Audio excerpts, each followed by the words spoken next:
Family kicked me out at 16 over lies. 30 years later, they're begging for forgiveness after learning the truth. Hey Reddit, so I've been lurking here for a while and thought it was about time I shared my story.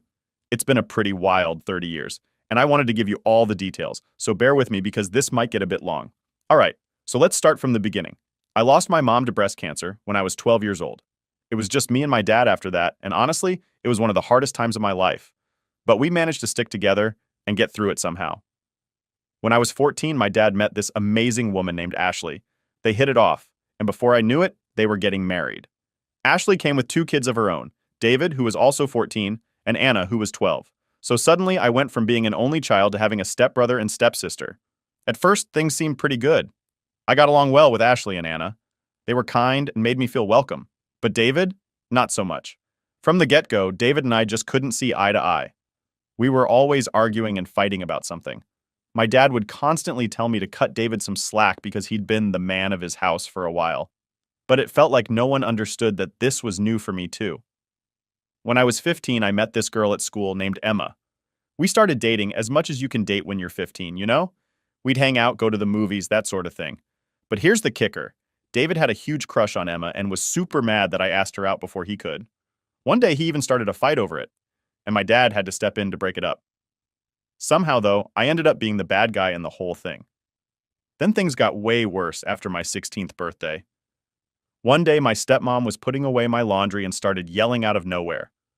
This was super awkward because Emma was at our house at the time. We all rushed to my room to see what was going on, and there was my stepmom holding several pairs of Anna's underwear and accusing me of having them in my drawer. I was shocked. I had never seen them before and had no idea how they got there. I tried to explain that I didn't know anything about it, but no one believed me. Then David jumped in, saying he'd seen me staring at Anna and even claimed I once said I wished I could marry her.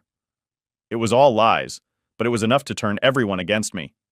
Emma slapped me, called me a perv, and broke up with me right then and there. My dad was beyond angry. He grabbed me by the arm, dragged me out of the house, and yelled that he wasn't going to put his daughter at risk from a perv. Not the exact word he used, but you get the idea. I was crying, banging on the door, trying to get back in and explain, but my dad had had enough. He opened the door, shoved me to the ground, and told me to get lost. I told him I had nowhere to go, and he just said that wasn't his problem and slammed the door. So there I was, 16 years old, out on the streets with nothing to my name and no place to go.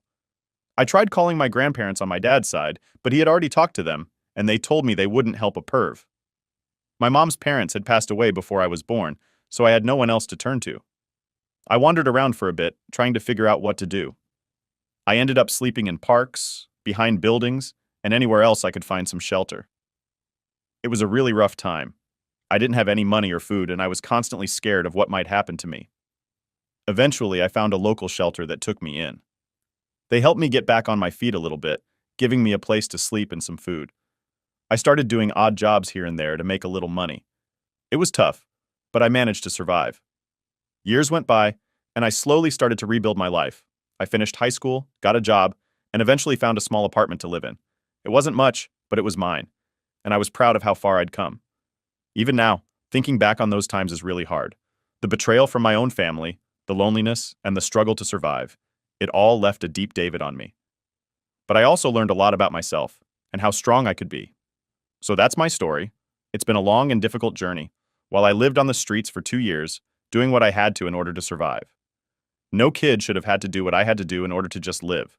Just saying, there were some really dark days. Lots of therapy later in life helped me with this. Shortly after I turned 18, I found a job working at a boxing gym, states away from where I began this horrible journey. I worked there for years, learned the sport, never going to beat Mike Tyson, but was good at the sport, which helped me with my hate and anger. Then one day I met a new girl, Liam, 20 female, at the cafe down the street from the gym. At this point, I was 35. I know huge age gap, but we just clicked. I don't believe in fate or soulmates or any of that stuff like that. But if there is such a thing, we had it. I don't know how else to put it. We dated for 2 years and then got married. Her dad was an electrician and hired me on afterwards. I think mostly to know I would be able to support his daughter and know I was doing right by her, but also in case he needed to keep me in check. He never said this, but as a dad, I get it now. Well, 15 years later, we are still together with 4 beautiful daughters. I just passed my master's license as an electrician. Thanks to my wife for pushing me to get my GED. She's been my rock, my cheerleader, my overall support through this all, and I can't tell her enough how much she changed my life and how much I love her. Anyways, sorry for the tangent. So, just this last weekend, I received an email from my stepsister. Not sure how she got my email address, but I know it isn't hard via the internet. Not like I've been hiding. Mind you, I'm now pushing 53, so it's been 30 plus years since I've heard from any of them. It was a long, long email. Not going to give you all of it, but the meat of it is they now know what really happened. David, I guess, was busy drinking with his buddies on Friday, and somehow my name was mentioned. David, I guess, started bragging how he set me up and took my girl. Yep, David and Emma got together married all those years ago. They were all laughing, hoping I died on the streets. Bunch of rude and vile stuff. Guess he forgot Emma was there, and she heard it all. So she called my stepsister to let her know. And so Anna spent all weekend trying to find me. Like I said, the email was long short of it is they want to apologize face to face, although it was already said in the email multiple times and want to make up for lost time. I'm however indifferent to the idea, like I have no ill feelings towards her. She obviously was young and had no real say in the matter, but with lots and lots of therapy, I learned to let go of that hate and anger and to let go of them as well. With all the love I received from my wife, kids, and in-laws. It's all I really need of the idea of just deleting the email and moving on like nothing happened. My wife thinks I should at least respond back, even if to say something snarky like, "Thanks for finally believing me, only took over 30 years. Did I mention my wife has a mean petty streak to her? LOL, she's awesome. Not asking for advice. Just wanted to share my story. There is a boxing quote that I have up in my house that reminds me every day to see a man beaten not by a better man, but by himself is a tragedy. Edited pushing 52, 53 because apparently people are getting hung up on my age because, if it's not perfect. Yes, that's it for you. Update 1. First, I want to thank everyone for their kind words and advice. I wasn't looking for advice, just wanted a place to share my story to those that gave me credit for overcoming everything. Thank you. However, the wife thinks she deserves most of it, LOL. And in all honesty, she does.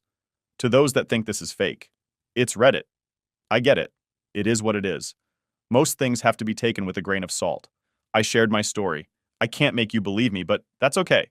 If my story resonates and helps others know they can survive, then I'm happy with that. And that's all that matters. Okay, for the update, can I post most of the original email as a lot of you have requested? Kept out some deep personal info, but majority of it is there. Might have to break it up due to character limits, plus a response with the help of my wife, and also the help of others who made suggestions. Which is good because I'm not that great at putting down in words how I feel without coming off looking dumb. She was able to make me sound less dumb, LOL. Taking the family to the lake for the weekend to recharge and leave this all behind me. Thanks again to everyone. Edit. Dear Opie, this is your sister Anna. As I sit down to finally reach out to you after what feels like an eternity, I would like to explain why I understand if you choose not to read this, but I truly hope you will take the time to at least hear me out. First of all, I want to apologize for never taking the time to contact you. Before I was misled by David and Dad, who constantly painted a negative picture of you in my mind. They filled my head and heart with lies, and made me believe that you were someone you were not. For a while, I held on to hope that you would come back home. But as time passed, and their words continued to poison my thoughts, I let go of that hope, and allowed myself to believe the worst about you. It pains me to admit that I even started to hate you, despite the fact that deep down, I always considered you a brother to me. I felt betrayed by the twisted image that was presented to me, and I regret not reaching out to hear your side of the story sooner. A lot has changed in our family since you left. I got married, and now you're an uncle. Mom and Dad are still together and are preparing for retirement. David and Emma eventually got married and they have no children. However, the truth that has recently come to light has shaken the very foundation of everything I thought I knew. On Friday, Emma overheard David boasting about how he orchestrated the setup against you, how he manipulated the situation to make you look bad, and how he convinced us to turn against you to his friends as they all got drunk. They laughed about the pain he caused you and the lies he spread, all while belittling you in the cruelest and meanest ways possible, saying things like, "They hope you died in the streets." Emma couldn't keep this bombshell to herself, and when she confided in me, my world came crashing down. To think that I could have been so wrong about you for all these years is a heavy burden to bear. I can't begin to express how deeply sorry I am, as is Emma. We both realize now the extent of the manipulation and deceit that was carried out against you, and we are devastated by this fact. After sharing this revelation with Mom and Dad, Dad started crying like really crying. I'd never seen him cry before. I believe it because he has been carrying around a lot of guilt all these years. Obviously now, knowing the truth, he is now having to deal with the consequences of his actions. However, after several hours of talking, we all came to the conclusion that we needed to find you and make amends. I have spent hours trying to locate you in the hopes that I could reach out and extend a heartfelt apology for the years of misunderstanding and mistreatment and hurt.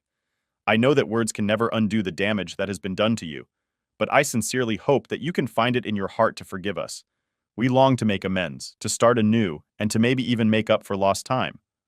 Please know that I am truly sorry for the pain and hurt that you have endured because of our ignorance and blindness. I hope that someday we can meet in person so that I can look you in the eye and express my remorse face to face. I can only hope that you will consider giving us a chance to right the wrongs of the past and to heal the wounds that have been inflicted on you by us. With all my love and sincerest apologies, your sister Anna. Dear Anna, I appreciate you taking the time to reach out to me, but I must be honest with you. The years of pain and hurt caused by the lies and manipulation by David and the betrayal by Dad have left deep scars that will never be truly healed. While I understand that you are now aware of the truth and are genuinely sorry for what has transpired, I find it difficult to simply forgive and forget the betrayal and abandonment I experienced at the hands of my own family have left me with a sense of distrust and resentment that can never be overcome. The damage that has been done has impacted me in ways that you may never, ever fully and truly understand. And the idea of trying to reconcile now feels like an insurmountable task. I have spent years in therapy trying to come to terms with the pain and deep trauma I endured, and I have worked hard to build a wonderful life for myself that does not rely on the presence or approval of those who turn their backs on me. While I am grateful for the apology and the newfound awareness of the truth, I do not feel compelled to rekindle a relationship that was built on lies, deception, and betrayal, especially after all these years. I have found peace and closure in distancing myself from those who caused me harm, and I do not see the need to reopen old wounds in the name of reconciliation. While I believe in the power of forgiveness, that isn't something I can give. I wish you all the best in your life. I really do. But I must prioritize my emotional health and self-preservation above all else. I hope you can respect my decision and understand that the wounds of the past will take a lifetime to heal. I would appreciate if you pass this fact on to the others. And please don't reach out again. I must look to my future and not my past. Sincerely, OP Update 2. Hey Reddit, strap in folks, because I've got an update that's basically a season finale level twist in the saga of my life. Life's been throwing punches, and just when I thought I had my footing, the ground shifted again. Big time. Let's break it all down, and trust me, you might want to grab a coffee because this is a long one. First things first, I got a call last week that stopped me in my tracks. A hospital call about my dad. He's seriously ill, and the doctors were talking in terms of not much time left. That news alone was a lot to handle, but life had more in store. Almost simultaneously, I found out that my stepbrother David has been disowned by my dad. Yep, the plot thickens. Apparently, after years of bad decisions and escalating behavior, my dad reached his breaking point. But here's where it gets even juicier. Emma, remember her? The girl both David and I dated way back when? Well, she left him. And she didn't just walk away quietly. She dropped some truth bombs on her way out that have seriously shaken the foundations of what I thought I knew. During their final blowout, Emma said David bragged about how he manipulated the whole situation that led to my teenage years falling apart. The accusations, the lies, everything. He thought he was impressing her with his control and cunning, not realizing it would backfire. Emma was horrified, and once they split, she felt I deserved to know the truth after all these years. So, there I was, dealing with my dad's illness, and hearing that my life was turned upside down all those years ago based on a twisted power play by David. It was vindicating and infuriating all at once. All the pain, the struggles, the lost years because of petty jealousy and lies. With all this swirling in my head, I still had to face the reality of seeing my dad, possibly for the last time. I wrestled with a storm of emotions. Anger, hurt, a weird sense of duty, and yeah, love. It's complicated. I decided to go see him. I needed closure, and maybe, just maybe, there was a part of me that needed to know if there was anything salvageable between us. Sitting by his hospital bed was surreal. He looked so frail, so different from the imposing figure of my youth. He apologized, actually apologized, said he'd found out too late about all of David's lies, and was eaten up with guilt. We talked a lot, cried a bit, and it felt like we were tearing down some massive walls. It wasn't neat or tidy, but it was real. a raw, painful step towards something that might look a bit like healing. After that hospital visit, I've been doing a lot of thinking. What does forgiveness look like? Is it even possible? And what about the rest of my family? There's a lot to unpack. Emma reaching out and being honest was a big deal, and it's changed how I see many things. I'm grappling with how or if I want to reconnect with any part of my past, including her. As for my daily life, I've been trying to keep things normal, focus on work, my own family, and a bit of self-care. But man, it's tough. It's like trying to stay steady in quicksand. So here's where I turn to you guys again. How do you handle revelations that shake everything you believed about your past? How do you deal with the emotions of potentially losing a parent, complicated as your relationship might be? Any advice on managing these heavy, messy feelings would be massively appreciated. Thanks for letting me spill all this. Sometimes just typing it out helps put things into perspective. I'll keep you updated as I navigate through these choppy waters. Here's to hoping for some peace, or at least a little less drama, in the near future. Update 3. Hey Reddit, here I am again, with another slice of life update. And trust me when I say, it's been an absolute whirlwind. Just when I think I might catch a break, life says, hold my beer, and throws another curveball my way. So grab a comfy seat and maybe a snack, because this is going to be a long one. Let's start with the heaviest part. My dad passed away. After my last update, his condition worsened rapidly, and soon after, he was gone. The mix of emotions has been overwhelming: grief, relief, unresolved anger, and a strange sense of liberation all tangled together. It's like walking through a fog where you can't see a foot in front of you, but can feel everything intensely. The funeral was something else. It brought together family members I hadn't seen in decades, each of us with our own complicated feelings about my dad. The air was thick with a cocktail of sorrow, regret, and the awkwardness of rekindling conversations with relatives who were practically strangers now. At the wake, amidst the quiet murmurs and the clinking of coffee cups, I found myself locked in surprisingly heartfelt conversations. First, there was Anna, my stepsister, who seemed just as nervous about talking to me as I was about talking to her. We ended up stepping outside, standing under the bleak sky, and pouring out our feelings and frustrations about the past years. It felt like lancing a wound, painful but necessary, and in some ways healing. Then there was Emma. Her appearance was a shock. She looked so different, yet so familiar. We barely spoke at the funeral, just a few awkward glances. But a few days later, she reached out asking to meet. I was hesitant but curious. Over a long coffee that went cold too soon, she told me everything. How David had twisted things, how she'd been manipulated, and how sorry she was for everything that had happened. It was a lot to process. We parted with a tentative agreement to try and move past our history, though what that means, I'm still figuring out. These past weeks have forced me to confront my feelings about forgiveness. It's one thing to forgive someone who's no longer here, like my dad. It's an abstract kind of peace. But forgiving those who are still alive, who can still hurt you or ask for forgiveness, that's a whole different ballgame. I've started journaling again, something I hadn't done in years. It's become my nightly ritual, a way to debrief myself on the day's thoughts and happenings. It's surprising how much you can learn about yourself just by writing down your thoughts. Looking forward, I'm cautiously optimistic. I've decided to take small steps towards rebuilding some kind of relationship with Anna and maybe even Emma. It's not about picking up where we left off, too much has changed for that, but maybe building something new on the ruins of the past. I'm also seriously considering starting therapy. I've realized that some wounds are just too deep to heal on their own, and maybe it's time to get some professional help to sort through this maze of emotions. So here I am, asking for your wisdom once again. How do you rebuild trust with people who have hurt you in the past? How do you balance the hope of reconciliation with the protection of your own emotional health? And how do you handle the grief that comes from losing someone who was both a source of pain and love in your life?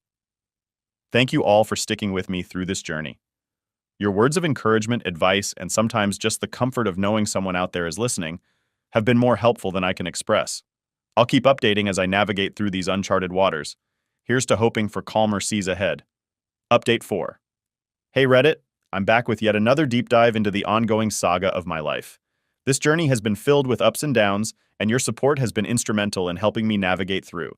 So grab your favorite snack, maybe a comfy blanket, and settle in because there's quite a bit to unpack today. Life post-Dad's passing has been a roller coaster. While it brought closure on some fronts, it also opened up a whole new set of dynamics within the family, particularly with Anna and Emma. Both relationships have evolved in ways I never expected, leading to some introspection about forgiveness, acceptance, and moving forward. After reconnecting at the funeral under such somber circumstances, Anna and I have been cautiously circling back into each other's lives. It started with tentative texts and progressed to regular phone calls. We even managed a couple of face-to-face meetups for coffee, which felt like stepping back in time but with a new perspective. These meetups have been about untangling the past, confronting our memories, and discussing everything from daily trivialities to deep-seated family issues. It's been both healing and harrowing, peeling back layers of misunderstanding and hurt that had built up over decades. Anna shared more about her own experiences in the family after I was kicked out, how things weren't as perfect as they might have appeared, and how she struggled with her own issues regarding David and our dad. Hearing her side has been eye-opening and has given me a new lens through which to view our shared history. Emma reaching out was a curveball I didn't see coming. After our awkward interaction at the funeral, she sent me a long, heartfelt message asking if we could meet and talk. I agreed, albeit with some reservations. We met at a quiet cafe, a neutral space that seemed fitting for such a conversation. Sitting across from Emma after so many years was surreal. She apologized profusely for her part in the misunderstandings and the pain that followed. She explained how she had been manipulated by David, her vulnerability exploited in a game I didn't even know we were playing. While I appreciated her honesty, forgiving her wasn't straightforward. It's one thing to understand intellectually, quite another to reconcile emotionally. However, our conversation did bring some peace. It helped me close a chapter that had been left open, filled with questions and what-ifs. We parted ways with a mutual understanding that while the past couldn't be changed, acknowledging it could help us both heal and move forward. On a personal note, I've started seeing a therapist to help navigate my feelings about all these developments. The sessions have been incredibly valuable, providing me with tools to process grief, handle complex family dynamics, and forge a path toward healing. Therapy has also encouraged me to explore my own needs and boundaries, ensuring I don't lose myself as I reconnect with these parts of my past. Looking ahead, I'm cautiously optimistic. I'm learning that relationships can be rebuilt, even from the most fractured foundations, but they require work, patience, and a lot of understanding. As I continue to rebuild these bridges, I'm also keenly aware of the need to protect my emotional well-being. As I venture further into this journey of reconciliation and healing, I'd love to hear your thoughts on navigating complex family relationships. How do you maintain boundaries while opening up old wounds? How do you ensure that forgiveness doesn't compromise your well-being? Thank you again for all your support. Your advice and kindness have been a beacon during some of my darkest days. I'll keep you updated as this story unfolds. And here's to hoping for more healing and fewer storms. Update 5. Hello Reddit, here I am, back at it with another update from the soap opera that is my life. Thanks a bunch for sticking with me and dishing out all those nuggets of wisdom. They've been a lifesaver, literally. Grab your favorite snack because this update's a doozy and there's a lot to unpack. Life has been, well, a lot. Between rekindling old relationships and dodging emotional landmines, it feels like I've been running an emotional marathon. Let's dive into the latest chapters of this saga. My relationship with Anna has taken on a life of its own. We've gone from cautiously circling around each other to genuinely rebuilding the sibling bond we lost so many years ago. It's been a ride, sometimes bumpy, but mostly good. We've been hanging out more, having those long, deep conversations that you can only have with someone who really gets it, who's been through the trenches with you. Recently, Anna hosted a family dinner and invited me over. Yeah, stepping into that house after so many years was like walking into a time capsule. But this time, it felt different, more welcoming, like I was stepping into a new chapter rather than revisiting an old one. We laughed, we reminisced, and for a few hours it felt like the past had been just a bad dream. It was healing, in a way I hadn't expected. Now, onto the more tangled bits. Emma and I have been trying to find some sort of closure or new beginning, but man, it's been tough. After our initial catch-up, which felt promising, things got a bit rocky. We met up again to try and untangle some of the emotional knots from our past. Let's just say it didn't go as planned. Turns out, old wounds don't always heal cleanly, and sometimes they start to itch. We ended up reopening some old arguments, and all those unresolved feelings came flooding back. It was raw and a little bitter. We decided that maybe some relationships are better left in the past, or at least need more time to figure out what they're supposed to be now. We're on a break, giving each other space to breathe and figure things out. Therapy has been my lifeline through all this. It's one thing to navigate complex family dynamics, but it's another to do it while keeping your own mental health in check. My therapist has been fantastic, helping me explore my feelings about forgiveness, change, and what it means to move forward. We've been talking a lot about the idea that healing doesn't always mean going back to how things were. Sometimes it means creating something new, something hopefully better. This perspective has really helped me manage my expectations and work towards building relationships that are healthy and supportive, not just tied together by a shared past. As for what's next, I'm taking it one step at a time. I'm excited about some new opportunities on the horizon, some potential job offers, and a couple of creative projects that might just see the light of day soon.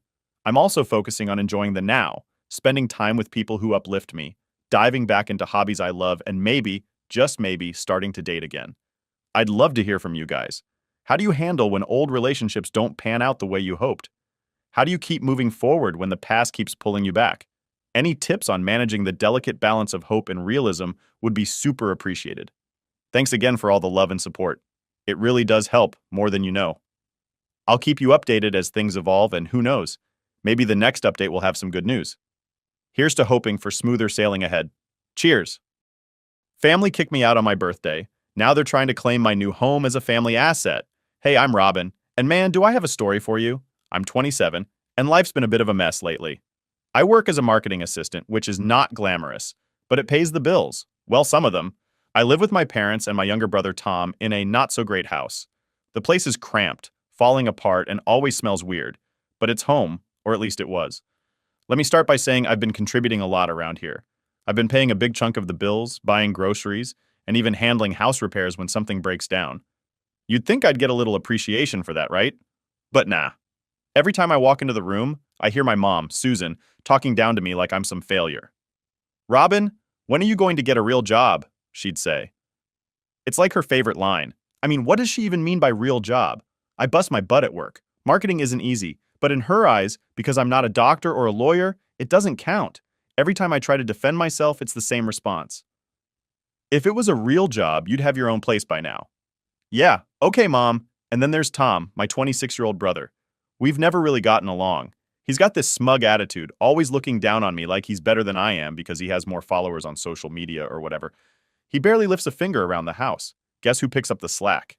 Yep, me. But does anyone care? Nope. Anyway, my 28th birthday was coming up, and I was kind of excited for it despite everything. I know, dumb, right? But I really thought maybe this year would be different. I even saved up and got myself a nice cake from this fancy bakery downtown. I was imagining how we'd have a little celebration. Just the four of us. It wasn't going to be anything big, but I thought maybe, just maybe, they'd actually care. So a few days before, I sat down with my mom and dad, Mark, to talk about it. "Hey, I was thinking we could do something for my birthday this weekend. Just, hang out, maybe have some cake," I said, trying to keep my hopes in check. Mom didn't even look up from her magazine. "We'll see, Robin. We might have plans." Plans? On my birthday? I should have known something was up, but I didn't want to believe it. I mean, I've been living here my whole life, helping out, working hard. Why would they have plans that didn't include me? Fast forward to my birthday, and I was feeling good. I went to work, got a bunch of happy birthday messages from coworkers, and even treated myself to a new outfit. Things were looking up, right? I thought maybe, just maybe, I'd get home and they'd have a little surprise waiting for me. I don't know, a card, a cake, something, anything. But the second I pulled into the driveway, my stomach dropped. My stuff was out on the front lawn. Boxes, bags, my clothes, my books, everything, just thrown out there like trash. I jumped out of the car, my heart pounding, and rushed over to the porch. And there they were, my mom, dad, and Tom, just standing there staring at me. It was like some twisted family meeting or something. My heart was racing, and I couldn't even think straight. "What's going on?" I asked, trying to keep my voice from shaking. Mom stepped forward, her face cold like she didn't care at all. "Robin, it's time for you to move out. You're not welcome here anymore." I stood there, frozen, like I couldn't process what she was saying. Move out? On my birthday? What kind of sick joke was this? I looked at Dad, hoping he'd step in, say something, tell me this was all a misunderstanding. But no. He just stared at the ground, his hands stuffed in his pockets like he couldn't even look at me. I felt this rush of anger and confusion. "But it's my birthday! Where am I supposed to go?" My voice cracked, and I hated how desperate I sounded. That's when Tom chimed in, his smirk making me want to scream. "Maybe you should have thought about that before being such a burden all these years." A burden? I was the one paying the bills, buying food, keeping this crappy house from falling apart. How was I the burden? I looked at my mom, hoping, begging for some kind of explanation, something that made sense. "It wasn't enough," she said, her voice sharp like a slap. "We need the space, and frankly, you need to grow up." That was it. No empathy, no second chances, just cold indifference. Tears welled up in my eyes, but I refused to let them see me break down. "Can I at least get my things?" I asked, my voice barely above a whisper. "They're all packed," my mom replied, gesturing to the boxes on the lawn like it was no big deal. "You should go now." That was it. Happy birthday to me, right? I started loading the boxes into my car, my hands shaking. It felt surreal, like I was living someone else's nightmare. I wanted to scream, to cry, to ask them how they could be so heartless. But I didn't. I just kept moving one box after another, trying to hold myself together. As I finished packing up the last of my things, I turned to look at them one last time, hoping, no, praying that they'd change their minds, that they'd realize how messed up this was. "Why today? Why on my birthday?" I asked, barely able to get the words out. Mom didn't even blink. "Consider it our gift to you. Independence." And just like that, I was gone. On what should have been a day of celebration, I found myself driving away from the only home I'd ever known, with no idea where I was headed. I ended up at some cheap motel, the kind with a flickering neon sign out front, spending my birthday alone, surrounded by my hastily packed belongings. I sat there, staring at the ceiling, wondering how the people who were supposed to love me could be so cruel. How could they do this to me, their own daughter, on my birthday? That night, I made a promise to myself. I would never rely on them again. I would pick myself up, no matter how hard it got, because clearly I was on my own now. After that whole birthday fiasco, I felt like I'd been hit by a truck. It wasn't just about getting kicked out, though, yeah, that sucked. It was realizing that the people I thought were supposed to have my back just didn't care. I spent that night in a dingy motel, trying to wrap my head around it all, but there was no making sense of it. So the next day, I did the only thing I could think of. I threw myself into work. I mean, what else was I going to do? I couldn't just sit around feeling sorry for myself. I had bills to pay, and now I needed to find a place to live. My boss, Hannah, noticed pretty quickly that something was off. I was at the office at all hours, hunched over my laptop, answering emails like a robot. She's sharp, and it didn't take long for her to pull me aside. It was late, and the office was practically empty when she found me at my desk. "Robin, can we talk?" she asked, leaning on the edge of my cubicle. I looked up, and I must have looked like a mess because she gave me this concerned look. "You're going to work yourself into the ground at this rate. What's going on?" I didn't want to get into it, but the second she asked, it all just came out. I told her everything, how my family kicked me out, how I was staying in this horrible motel with my stuff still in boxes. As I talked, Hannah's expression softened. She didn't say anything at first, just listened, which was more than my family ever did. When I finished, she let out a sigh and said, "Why didn't you tell me sooner?" I shrugged, feeling embarrassed. I mean, she's my boss, not my therapist, but she didn't seem to mind. "Look, Robin, I have a spare room in my place. It's not much, but you're welcome to stay there until you figure things out." I couldn't believe it. I didn't even know how to respond at first. "Are you serious?" I asked, half expecting her to change her mind or something, but she smiled and nodded. "Of course, I know what it's like to be in a tough spot. Don't worry about it." I was so relieved I almost started crying again, but I managed to hold it together. "Thank you," I whispered. "I don't know how to repay you." She waved me off. "Don't even mention it. You've been killing it at work, and I'd hate to see you burn out. Just promise me you'll take care of yourself." And just like that, I had a place to stay. It wasn't home, but it was something. I packed up my stuff from the motel and moved into Hannah's guest room the next day. It was a little small, but it was clean, warm, and quiet, which was all I needed at that point. The first night there, I sat on the bed just trying to process everything. I felt a little better, but there was still this hole in my chest, like everything I thought I knew had been ripped away. But I didn't let myself wallow for too long. I threw myself into work even harder if that's possible. Hannah wasn't kidding when she said she'd push me harder, but honestly, I appreciated it. It kept me distracted. I took on more freelance gigs too. I figured the more money I could save, the faster I could get out on my own. It wasn't easy though. There were nights where I stayed up until 3 a.m., just staring at my computer, trying to crank out designs while my mind kept drifting back to my family. I kept thinking, maybe they'd call, maybe they'd apologize, maybe they'd realize they messed up. But no, nothing. Radio silence. During all this, my best friend Mike was a godsend. We'd been friends since college, And even though we weren't living in the same city anymore, we'd always stayed close. I told him what happened, and he was furious. "I can't believe they do that to you," he said during one of our calls. "You deserve better." He wasn't wrong, but it still stung. "Yeah, well, it is what it is," I muttered. "I just got to keep moving forward." Mike, being the joker he is, tried to lighten the mood. "You know what would really piss them off?" he said with a laugh. "You becoming wildly successful and rubbing it in their faces." I laughed, but the idea stuck with me. Not that I wanted revenge or anything. Okay, maybe a little, but mostly I just wanted to prove to myself that I didn't need them. I could make it on my own. So that became my mission. Work harder, save more, and eventually get out of Hannah's guest room and into a place of my own. Over the next few months, things started looking up. My designs were getting noticed by bigger clients, and I was bringing in more money than I ever had. I kept telling myself that every late night, every all-nighter was worth it. And honestly, it was. Slowly but surely, I was rebuilding my life, one project at a time. I started to feel like maybe I didn't need my family after all. Sure, it hurt, and it probably always would, but I was proving to myself that I could survive without them. I wasn't just surviving, I was thriving, and that felt good. One day, Hannah pulled me into her office with this huge grin on her face. "Robin, I've got some good news," she said. "How does a lead designer sound to you?" With a raise, of course. I was speechless. "Are you serious?" I blurted out, feeling like I might pass out from excitement. "Dead serious," she said, still grinning. "You've earned it. You've been doing incredible work, and it's time to recognize that." I couldn't believe it. Lead designer? Me? I felt like all the hard work, all the sleepless nights, all the stress, it was finally paying off. "Thank you," I managed to say, still in shock. "Don't thank me yet," she said, winking. "You're going to have a lot more responsibility now." I didn't care. I was ready for it. This was what I'd been working for.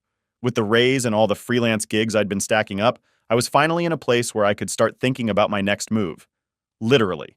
I wasn't going to stay in Hannah's guest room forever, and now I could actually start looking for a place of my own. But the thing was, it wasn't just about the money or the job.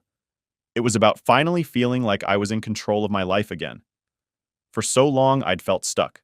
Stuck in that house with my family, stuck in their expectations of me, stuck in their judgment. But now I was free. I was making my own decisions, building my own life, and no one could take that away from me. I was finally moving forward, and it felt damn good. A few weeks after I got promoted to lead designer, I was finally starting to feel like I had my life together. I'd been working nonstop, saving money, and I was even thinking about getting my own place soon. Things were really looking up for me. But of course, right when you think everything is going smoothly, life decides to throw a wrench in the gears. It started one random Wednesday afternoon.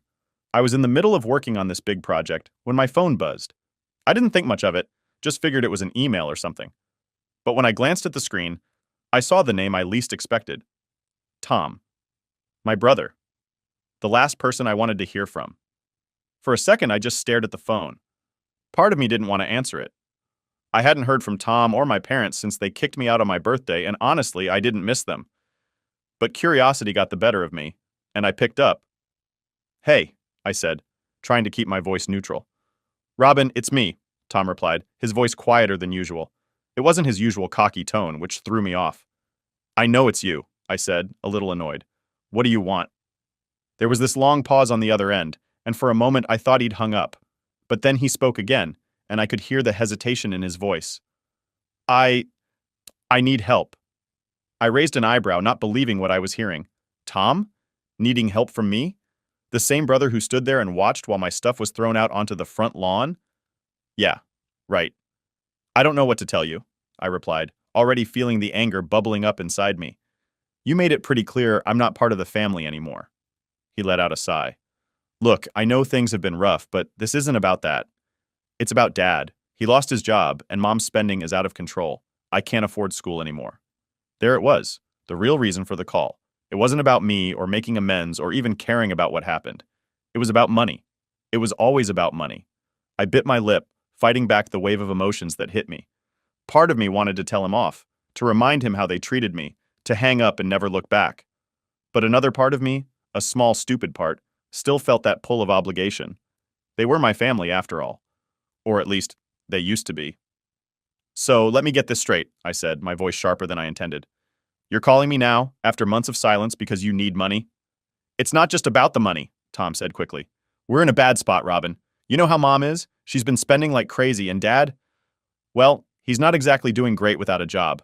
I don't know what to do. I took a deep breath, trying to keep my cool. That sounds like a you problem, Tom, not mine. Come on, Robin. We're family, he said, and I could practically hear the desperation in his voice. It was the first time in years he'd sounded vulnerable, but I wasn't falling for it. Family? I scoffed, unable to stop the bitterness from seeping into my tone. You guys threw me out on my birthday. Family doesn't do that. He didn't have an answer for that, just a long pause. And honestly, that silence told me everything I needed to know. I'm done being your backup plan, I said, my voice firm. You and Mom and Dad made it pretty clear where I stand with you all. Don't call me again. Before he could respond, I hung up.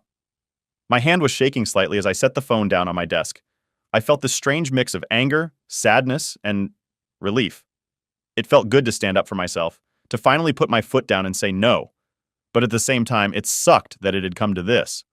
I sat there for a few minutes, just staring at the wall, trying to process everything. I kept thinking about all the times I'd bent over backward for my family, all the times I'd sacrificed my own happiness for theirs. And where had it gotten me? Homeless on my birthday. It was time to stop feeling guilty for walking away. They made their choice, and I had made mine. After that call, I threw myself back into work. I didn't want to dwell on it too long because I knew it would just drag me down. So I focused on the project I was working on, trying to push the thoughts of Tom and my parents to the back of my mind. But the thing is, once those thoughts creep in, they're hard to get rid of. That night, as I lay in bed, I kept replaying the conversation over and over in my head. I kept thinking about what I could have said, what I should have said. I wanted to believe that maybe, deep down, they were sorry. But I knew better. They weren't calling because they missed me or because they regretted what they did. They were calling because they needed something from me, and I wasn't about to let them use me again. The next morning, I woke up feeling more determined than ever. It was time to focus on me, on building my life, my career, and my future. I couldn't keep looking back. Couldn't keep wondering if things could have been different. They weren't. And that was just the reality of it. From that day forward, I made a promise to myself. I wasn't going to let my family drag me down anymore.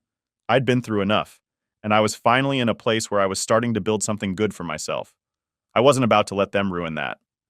Sure, part of me still felt guilty for cutting them off, for not helping when they were clearly in a tough spot.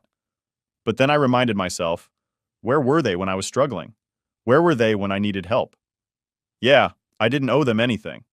So I kept going. I worked hard, saved my money, and kept my focus on the future. And every time I started to feel that old guilt creeping in, I reminded myself of that phone call. They made their bed, and now they had to lie in it. I wasn't going to be their safety net anymore. And honestly, it felt good to finally be free. I finally saved up enough to buy a really nice apartment, and it's honestly the best thing that's happened to me. I was in the middle of a project, knee-deep in designs and completely focused, when the doorbell rang. At first, I thought it might be a package or something. I'd been ordering a bunch of stuff for work, so I didn't think twice about it. But when I checked the security camera, I froze. There, standing on my porch, were my parents. And Tom. My stomach did this weird flip, and I felt like someone had punched me. They hadn't reached out since that call from Tom weeks ago. I thought we were done. So why the hell were they here? I took a deep breath, trying to calm myself down before opening the door. My mind was racing with all the possible reasons they could be standing there. Maybe they were here to apologize, or maybe they just needed something else. Honestly, I didn't know which would be worse. When I opened the door, my mom, Susan, didn't even wait for me to say anything. She pushed past me like she owned the place, her eyes scanning my living room like she was appraising it. "Wow, Robin, you've really done well for yourself," she said, this weird smile on her face, the kind that wasn't really a smile at all. I just stood there, stunned. Tom followed her in, looking uncomfortable, while my dad, Mark, shuffled in last, his hands stuffed in his pockets like he had no idea what to do with himself. "What are you guys doing here?" I asked, trying to keep my voice steady. My heart was pounding and I could feel this tension building up inside me. I knew this wasn't going to be a good conversation, but I was hoping, maybe, just maybe, I was wrong. Mom turned around, that fake smile still plastered on her face. "We're here to talk about living arrangements." I blinked, confused. "What?" Dad cleared his throat, and for the first time since they'd arrived, he spoke. We think it's time for the family to be back together. I almost laughed. It was so absurd, so ridiculous that for a second I thought they were joking. You're joking, right? I asked, my voice dripping with disbelief. Mom's smile faded, and she crossed her arms, looking at me like I was the one being unreasonable. No, Robin, we've talked it over, and we think it's time we all live together again, as a family. I stared at her, speechless. This had to be some kind of prank. After everything that's happened? After you kicked me out on my birthday and now you want to move in with me? Tom, who had been silent until now, chimed in with his usual smug tone. Come on, Robin, don't be so dramatic. That's all in the past. I felt my blood boil. All in the past? You guys threw me out on my birthday? You left me with nowhere to go, no support, nothing? And now you want to just waltz back into my life like nothing happened? Mom's expression hardened. We gave you the push you needed, she said, her voice cold. And look how well you've done because of it. You should be thanking us. I couldn't believe what I was hearing. They were trying to take credit for my success? For everything I'd worked my ass off for? So what? You think you can just show up, claim credit for my hard work, and what? Move in here? This is my home, not yours. Dad, trying to play the peacemaker, stepped forward. Robin, be reasonable. We're struggling right now. You have all this space, and we thought it'd be nice to be together again. I shook my head, my frustration building with every word they said. You're only here because you need something. You didn't care about me when I was struggling, and now you expect me to help you? That's not how this works. Mom's face twisted with anger. We're your family, Robin. We sacrificed for you. Everything you have is because of us. I couldn't hold back anymore. Sacrificed? What exactly did you sacrifice, Mom? You kicked me out. You didn't help me when I needed it most. You threw me away like I was nothing. And now you think you're entitled to my success? To my home? She opened her mouth to argue, but I wasn't done. I've worked hard for this. I've built this life for myself with no help from you. You don't get to walk in here and claim anything. Tom rolled his eyes. God, Robin, stop being so selfish. We're just asking for a little help. That word, selfish, set me off. Selfish? I snapped. You want to talk about selfish? How about you all throwing me out of the house, leaving me with nothing? How about showing up here now, demanding that I give you a place to stay because you've screwed up your own lives? That's selfish, Tom, not me. Dad stepped forward again, his voice softer, almost pleading. Robin, please. We're just asking for a chance. I took a deep breath, trying to calm the storm raging inside me. No, you don't get to do this. You don't get to use me anymore. Mom's eyes narrowed. Fine. If you want to be difficult, we'll take legal action. We have rights, you know. I couldn't believe what I was hearing. Legal action? On what grounds? We'll find something, she said, her voice dripping with venom. Don't push me, Robin. I let out a bitter laugh. Go ahead, try. But let me tell you something. This is my house, and you have no right to it. You're not moving in. Not now, not ever. They didn't say anything for a moment. I could see the anger and frustration building in their faces, but I didn't care. I wasn't backing down. Finally, I walked over to the front door and opened it wide. Get out, I said, my voice steady. Now. They hesitated for a moment, but I stood firm, waiting for them to leave. Mom huffed, shooting me a look full of hatred before marching out. Dad followed her, looking like he wanted to say something, but he didn't. And then Tom, who just shook his head in disbelief, walked out without another word. As soon as they were gone, I closed the door and leaned against it, taking a deep breath. My heart was still racing, and my hands were shaking, but I felt this weird sense of relief, like a weight had been lifted off my shoulders. I wasn't going to let them take advantage of me anymore. Not now. Not ever. After I kicked my family out of my house, things got quiet again. I'm not going to lie, it was a relief. For the first time in a long time, I felt like I had control over my own life, like I wasn't constantly waiting for the other shoe to drop. But deep down, I knew that wasn't the end of it. My mom had thrown out that threat about legal action, and even though I didn't think she had anything to stand on, I couldn't shake the feeling that they weren't done trying to weasel their way back into my life. A few days later, I got a call from Mike. He's one of my closest friends, and lucky for me, he's also a lawyer. I had mentioned the whole situation to him in passing, but I hadn't gone into all the details. Now that my family had crossed the line, I figured it was time to get some real advice. Hey, Robin, Mike said when I answered. You free to talk? I've been thinking about your situation. Yeah, sure, I replied, suddenly feeling a bit anxious. What's up? I've been looking into your parents' situation a bit more, he said, his tone getting more serious. I know you mentioned that they've been struggling financially and you're worried they might try something shady. Well, I did some digging and it turns out they're in deeper trouble than you thought. My heart sank. I didn't want to hear this, but I knew I needed to. What do you mean? I asked. There's a history of financial issues, Robin. Tax problems, debt. It's not just that your dad lost his job and your mom's been overspending. They've been digging themselves into a hole for years. And now that you've made it clear they can't rely on you, they're getting desperate. I sat there, processing what Mike was saying. My mind flashed back to my mom's smug threats, her talking about legal action, her entitlement to what I'd worked for. It made sense now. This wasn't just about needing help. They were trying to find a way out of their own mess, and they saw me as their way out. So, what do? I asked, feeling the familiar weight of stress settling on my shoulders. Mike was quiet for a second before answering. Well, first off, you need to protect yourself. They might not have much of a case to try and take anything from you, but people do stupid things when they're desperate. We should file for a restraining order to make sure they can't harass you anymore. You've got enough evidence of their behavior, those threats, them showing up at your house. It's time to take some legal steps. A restraining order. That sounded extreme, but at the same time, I knew it was the right move. My family had already shown they didn't respect my boundaries, and if they were desperate enough to keep pushing, I needed to protect myself. I'll do it, I said, feeling a sense of resolve. Let's file the restraining order. Mike talked me through the process, and within a few days we had everything in motion. It wasn't just about stopping them from coming to my house. It was about finally drawing the line. I wasn't going to let them drag me into their mess.